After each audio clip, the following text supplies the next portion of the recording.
भाभी क्या कर रही हैं आप? अब ये नोट क्यों चला रही हैं? पागल हो गई हैं क्या आप? हाँ, मैं पागल हो गई हूँ। और फिर सिर्फ यही नहीं, मैं घर के सारे पैसे चला दूंगी।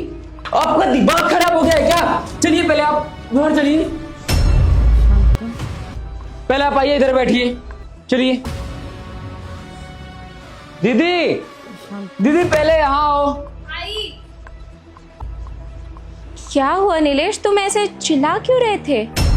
दीदी आपको पता है भाभी किचन में क्या कर रही थी? वो इन नोटों को आग लगा रही थी। क्या?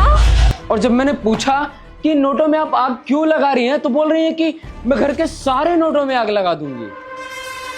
मुझे तो लगता है कि पागल हो गई हैं ये। आप ही पूछिए कि क्यों कर रही हैं ऐसा। भाभी, आप पैसों में आग लगा रही थी, क्यों? हाँ, मैं पैसे जला रही थी और फिर जलाऊंगी। इस घर के सारे पैसे जला दूंगी मैं। क्या फायदा इन पैसों का? हाँ, क्या फायदा?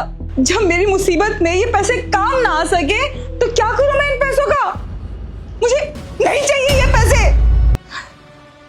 अरे तो हुआ क्या है? ऐसा आप कर क्यों रही हैं? मैं ये सब क्यों कर रही हूँ? मैं मजबूर हूँ ये सब करने के लिए।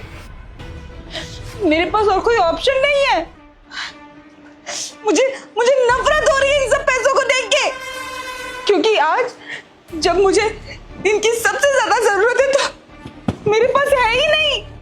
आपको पता है मेरे पापा की तबीयत बहुत खराब है, वो हॉस्पिटल में भर्ती है, उन्हें इलाज की बहुत जरूरत है और इलाज करवाने के लिए उनके पास पैसे नहीं बचे हैं। आपको पता है क्यों? क्योंकि उनके घर में एक बेटी थी जिसकी उन्होंने धूमधाम से शादी की थी, बहुत बड़े तरीके से की थी, और उसकी शादी उसको बहुत ज्यादा दहेज भी दिया था ताकि उसके ससुराल में उसको कोई प्रॉब्लम ना हो, कोई परेशानी ना है, उसके ससुराल में वो बहुत ही सुखी रहे, बहुत ही खुश रहे। पर दीदी वो ये सोचना भूल गए कि मेरे जाने के बाद उन लोग का क्या होगा, वो कैसे रहेंगे। पता है दीदी, मेरी शादी के लिए उन्होंने बैंक से लोन लिया था। दीदी मेरी शादी को 4 साल हो गए आज, लेकिन मेरे पापा का लोन खत्म नहीं हुआ।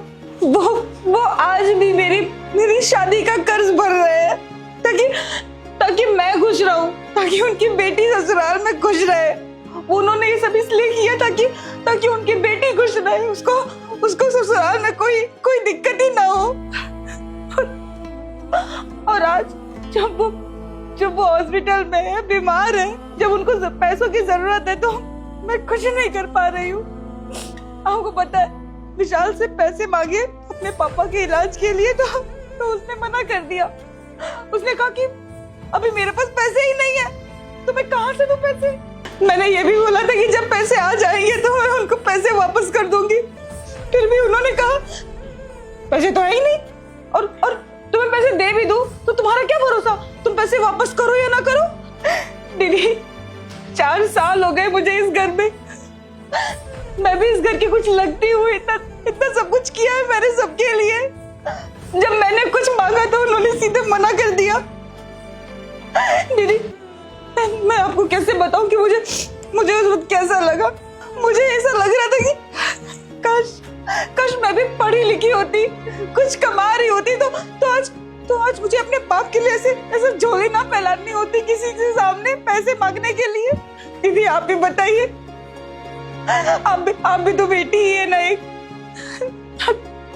मेरे पापा मैं बहुत मजबूर है पैसे के लिए। ये पैसे क्या करूंगी रख के मैं, जब मेरे बाप की जिंदगी ना बचा सके ये, तो क्या करूंगी मैं इन पैसों का। मुझे नहीं चाहिए ये पैसे। अब भाभी आप शांत हो जाइए, मैं अभी भैया से बात करती हूँ। भैया इधर आइए। हाँ हेमा, तुमने मुझे बुलाया? भैया एक बात बताइए, भाभी आपसे कुछ रुपए मांगी, आप उन्हें रुपए देने से मना क्यों कर दिए? बोलिए। हाँ हेमा, मैंने ही चिया को पैसे देने से मना किया। इसका कहना है कि इसको 3 से 4 लाख रुपए चाहिए क्योंकि इसके पापा की तबीयत खराब है। अब तुम ही बताओ ना, इतने सारे पैसे मैं कहां से इसे दूंगा? अरे इतने सारे पैसे मेरे पास खुद नहीं है। और हाँ, इसका कोई भरोसा तो है नहीं, इसके पापा तो कुछ करते भी नहीं है। आज को अगर मैं पैसे दे देता हूं इसको, तो कल को मेरे पास वो पैसे मिलेंगे या नहीं मिलेंगे, इसका कोई गारंटी नहीं है। बस इसलिए मैंने इसको मना कर दिया पैसे देने से।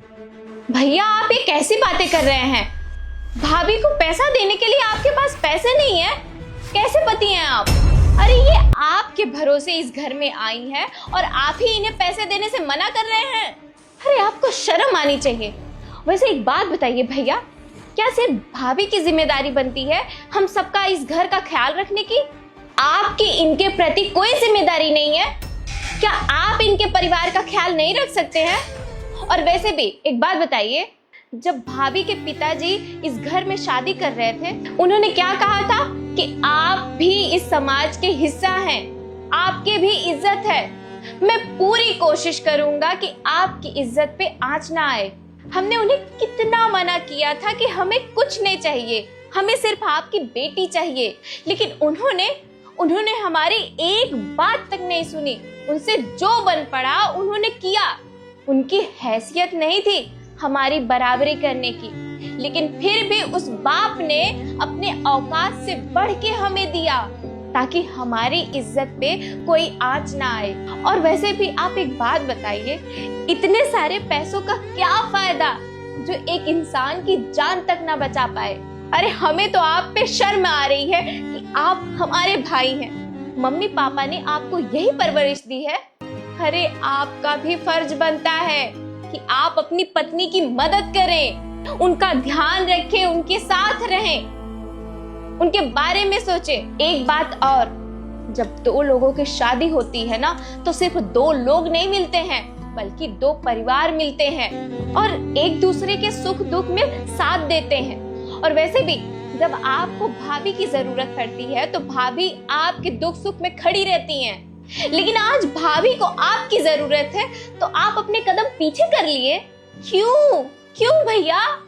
अरे आपको तो बिना किसी से पूछे इनकी मदद करनी चाहिए थी। मुझे आपसे ये उम्मीद नहीं थी भैया।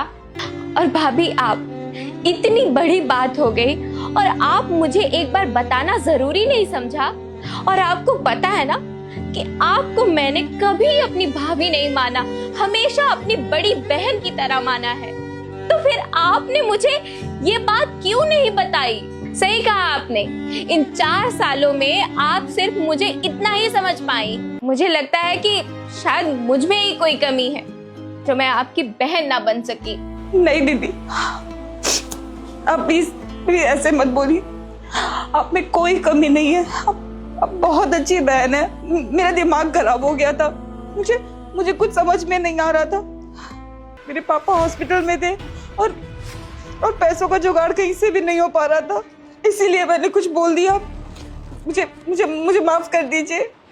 अब माफी मांगने की कोई जरूरत नहीं है, इसमें आपकी कोई गलती नहीं है। वैसे भी ये सब बात छोड़िए, आप सबसे पहले हॉस्पिटल जाइए, अपने पापा का इलाज करवाइए। पैसे मैं आपको दूंगी और आप भाभी के साथ जाइए। जब तक इनके पापा ठीक नहीं हो जाते तब तक आप भाभी के साथ ही रहेंगे। घर आने की कोई जरूरत नहीं है।